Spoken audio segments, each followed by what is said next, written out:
Osoo Oromiyaan ni bada ta'ee sagalee sirbaa konkolaattota kana keessaa ba'utu bal'eessa ture kan jedhan dhugaadha. Gara Oromiyaa deemu dachee Oromiyaa keessa qaxxaamuru garuu Oromoos ta'e sirba Oromoo hin jaallatanii.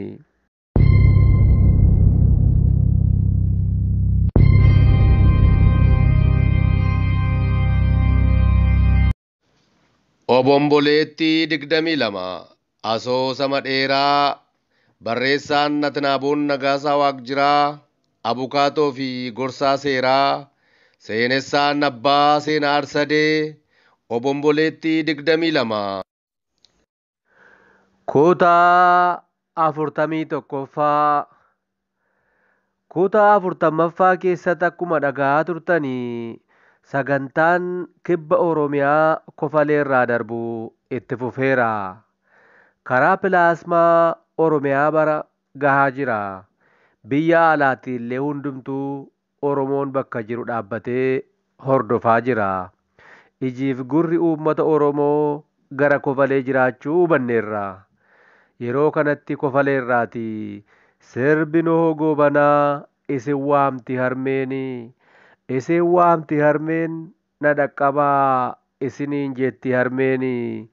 Yaa ilmaan koo na dhaqqabaa isiniin jetti harmeen jedhu gaafa gallakkifame uummati Oromoo marti mukeeyyoleen bineeyyolee fi loon kan fakkaatan hundumtuu kan waliin faarsaa jiranii fi ergaa kanaaf bakka guddaa kennaa kan jiran ta'uu hubanneerra.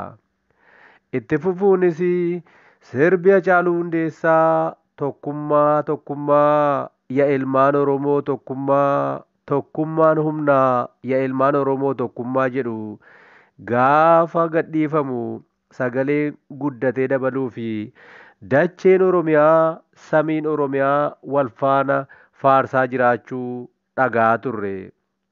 Kana gidduutti namni tokko waltajjii irra ba'anii isaanis obbolamuudha. Akkuma ol ba'aniin dhiifama gaafatanii itti fufaniis Rabbi guyyaa har'aan isaan ga'e kan ta'aa jiru kana kan ija isaaniin isaan agarsiise arguu isaaniif milkoomuu isaanii ibsanii kanaafis Waaqa Oromoo kan galateeffatan ta'uu dubbachuu isaanii irra darbee sagantaan barii obboroo eebba maanguddootaan eegale itti fufuu dubbatanii. Itti aansuudhaan viidiyoo kallattiidhaan darbaa ture irratti waan gabaabaa dubbachuu akka barbaadan ibsachuun viidiyoo lamaan keessaa irraa jalaan ibsuu jalqabuu isaanii osoo dhageenyuu addaan cite. Viidiyoo kana irratti obbolamuun maal ibsuuf jiru laata? Viidiyoon lamaan kunoo maali? Kutaa 41ffaa waliin haa hordofnu.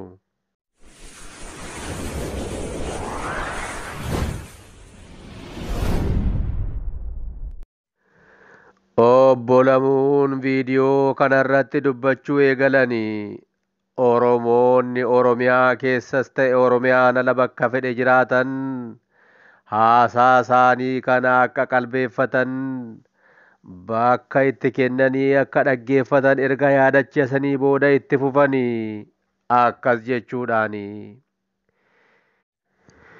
Viidiyoo isin duraan agartanii kan agarsiisu kan guutummaa Minilik faarsan har'as gochaa inni hojjete caalaa uummata Oromoo irratti dalaguu fi maqaa dhaabbata misoomaatiin dhaabbilee adda addaa hundeessuu isaanii. Kanaafis gargaarsii fi qajeelfamni biyya alaa irraa kan isaanii kennamu ta'uu hubattanii jirtu. Viidiyoo guchaasuu kanneessaa qabu amma ibsuu hin barbaanne of harkaa qabna. Gaafa yeroon isaa ga'e isinitti agarsiifna. Ani kanan dubbachuu barbaadu isa agartanii qofa kanarratti. Fakkeenyaaf waan geejibaa irratti ta'aa ture agartaniittu. Mee hundi keessan of gaafadhaa na gammachiisuu fi ittiin dabalinaa maaloo. Finfinnee irraa akka kaataniin sirba maaliitu sirbamaa?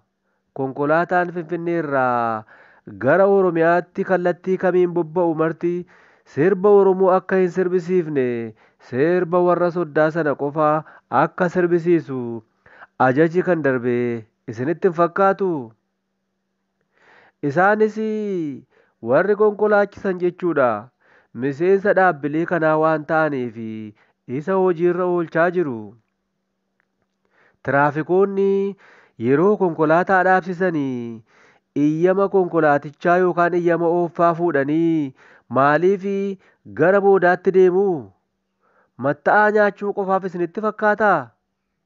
Kan matta'aan irraa nyaatamu isa miseensa dhaabbata nyaaphaa hin taane qofarratti.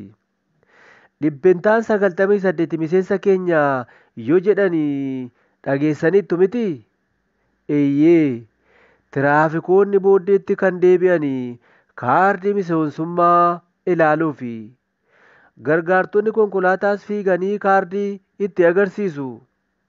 Kan miseensummaa keessa hin jirre tiraafikoota muraasa. Isaanis baay'een isaanii sabboontota. Kan hafanii miseensota jara kanaa waan ta'aniif guyyaa guyyaadhaan dorgoon qarshii guddaatu isaanii kaffalama. Konkolaataa sirba isaanii hin sirbisiifne lakkoofsa gabatee fi maqaa konkolaachisaa fi gargaaraa waliin qabatanii gabaasa godhu. Ilaalaame guyyaatti konkolaataa gara Oromiyaatti bobba'uu fi Oromiyaa keessa darbu. Konkolaataa gurguddaa, xixiqqaa, giddugaleessa, kan fe'umsaa, kan uummataa. Osoo Oromiyaan ni bada ta'e sagalee sirba konkolaataa kana keessaa ba'utu balleessa ture. Gara Oromiyaa deemu dachee Oromiyaa keessa qaxxaamuru garuu Oromoos ta'e sirba Oromoon jaallatanii jedhanii dhuguma. Guyyaatti konkolaataan gara Oromiyaatti bobba'uu fi keessa darbu konkolaataa gurguddaa, xixiqqaa, giddugaleessa, kan fe'umsaa, kan uummataa.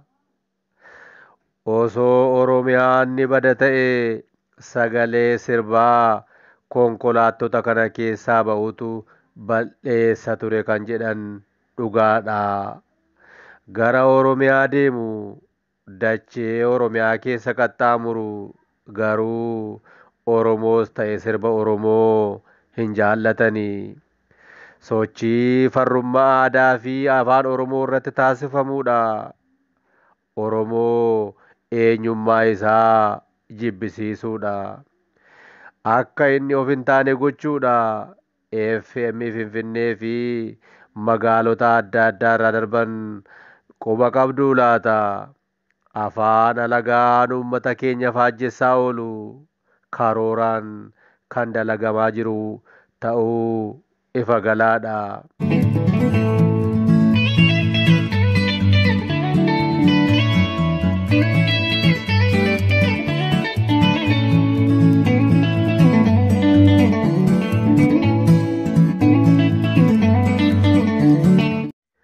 Obbo Lamuun itti fufanii kanatti garuu yeroon itti darbeera.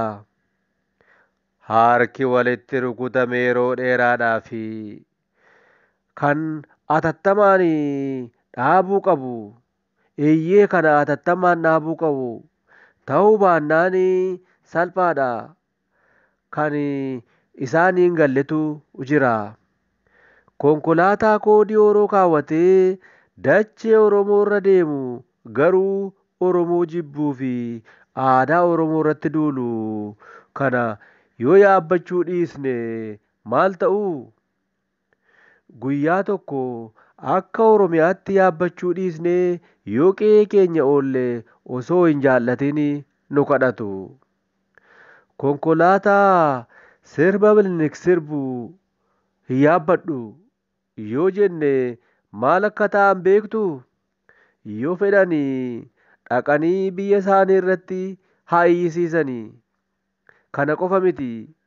Amma utuu Oromoon hundi mana nyaataa isaanii gallee hin nyaannu hin dhugnu jedhee maal ta'u? Cufanii biyya isaaniitti galu. Biyya dhadhaa fi dammaa dhiisanii moo jettanii? Yookaan Oromoo fi eenyummaa isaa kabajanii wajjin jiraachuuf dirqamu. Oromoon nama hin jibbu. Sanyiin nama hin qoodu. Aadaa keenya guddifachaa fi moggaafachaa beektu. Har'as nuti isaan hin jibbinu. Garuu nu kabajanii wal kabajnee jiraachuu qabna. Kana booda kadhaan hin jiru. Ta'uu baannaan tarkaanfii armaan olitti ibsamee fudhatama. Sochii keenyatti ilmaan kuushii kan biroon dabalamaniiru. Akka silaa agartanii Sumaalee irraa, Haadiyyaa irraa, Sidaamarraa, Koonsoo irraa fi kan kana fakkaatan irraa gartuun dhufan baay'eedha. Isaanis kanuma hordofu, kanuma gochuu fi waltumsuu qabna. Viidiyoo inni lammataa sochiin akkamitti akka jalqabe bu'aa ba'ii keessa darbamee har'a ga'ame kan agarsiisudha. Dargaggoota kana qindeessaa turanii waliinanii wal isin barsiisa. Akka jedhaniin kofaleen sagalee rukuttaa harkaa fi ililchaan maraatte. Uummati Oromoo warra kana qindeessaa turan arguuf jira. Tokko tokko isaanii waliin wal baruuf jira. Badhaasaa, Barraaqaa, Danuu, Caaltuu, Jiituu fi kan kana fakkaatanis arguuf jira. Obbo Lamuun jara kana wal barsiisuuf jiru. Waan fedheefiyyuu kutaa itti aanutti walitti deebina. Yoo isinitti tole hiriyoota keessaniif qoodaa. Eeyyee mana guddaa Oromoo tokko waliin ijaarraa. Ulfaadhaa galatoomaa tokkummaan humnaa.